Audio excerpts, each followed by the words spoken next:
What up, y'all? It's kind of dark in here. I got to make the video on my other car, man, because wifey in the truck. But I forgot. I forgot today was Friday. I lost track of time. I don't know what happened. That one day off that threw me off.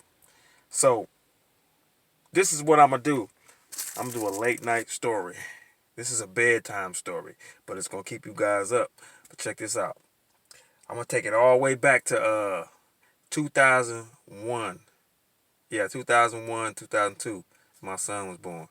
Somewhere around there. Okay, so I had one of my childhood friends uh come and get his car done. So he had a '95 Cutlass. So he had the white and black stripes in there.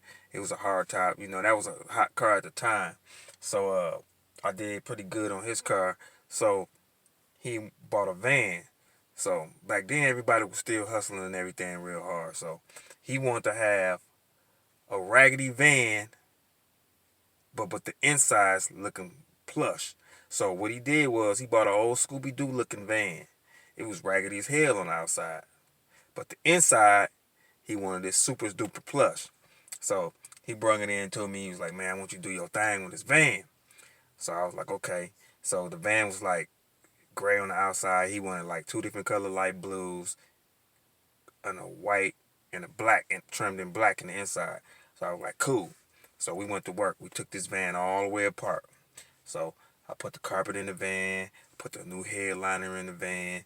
I did all that in this van. So came to the seats, and I was like, "Damn, man, I seen some rust on your floor in the back. So you want to get that fixed?" He was like, "No, man, don't worry about it. This is a trapper. That's what they call it up north. They call him a trapper. Trapper is something that you hustle out of, or that's a raggedy car you don't really care nothing about. It's called a trapper." So he's like, "Man, it's a trapper, man. I ain't tripping about none of that. Just cover it up and do the seats, put them back in there." So I was like, "Cool, cool." So we working on this van. It take me about a good week or so. So we it's a lot of shit in the van. So we put the shit on the ceiling, put the walls and everything up and everything, looking all good. And that motherfucker around all the wire for the speakers and everything. So I started doing the seats. I put the two or three tone color seats, the light blue. I put the black Dodge Rams uh, emblems in the headrest and everything. So I put the front seats in, screwed them in, and everything. So the back of the old van's got a bed back there. The fold out beds. So we get to the fold out beds. Me and my cousin picked this motherfucker up, picked this bed up, squeeze it through that little side door, come through the back, put it in the back. So we get this thing in the van, we put it in there. I get up under the bottom. He put the bolts down through there. We tighten this bitch down. We crank it, crank it, crank it, crank it. So we crank it down. We get everything in there. So we continue to wire the music up and everything, 6x9s, like 6 sets of 6x9s, tweeters and shit all over the inside the van. Made him a stash spot and everything, because he was selling big weed back then. So we made everything like it's supposed to be. So he came to pick up the van up. I think he gave me like 4,000, something like that, back in the day, to do this van. So he do the van. He happy with the van. So he pick his van up. He out of there.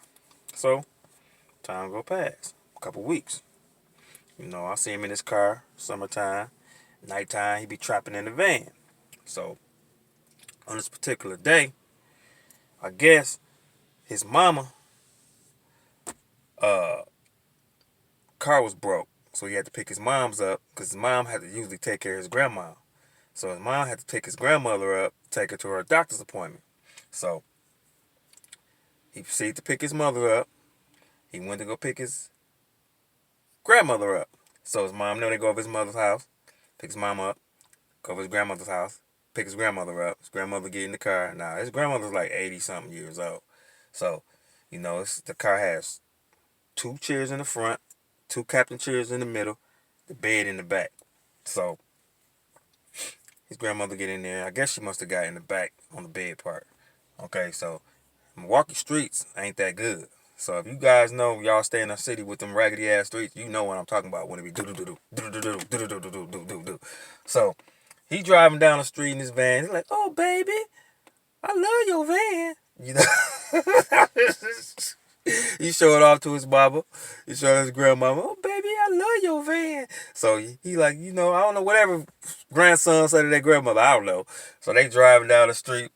And, he swerving through the traffic and everything, And next thing you know, he hit a hard-ass bump. Boom, boom.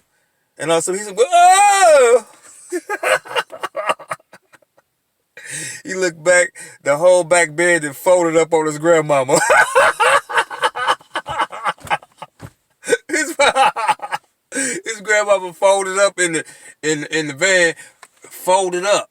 So the whole floor of the van broke out, and the back bed flipped up and swallowed her up in there. so,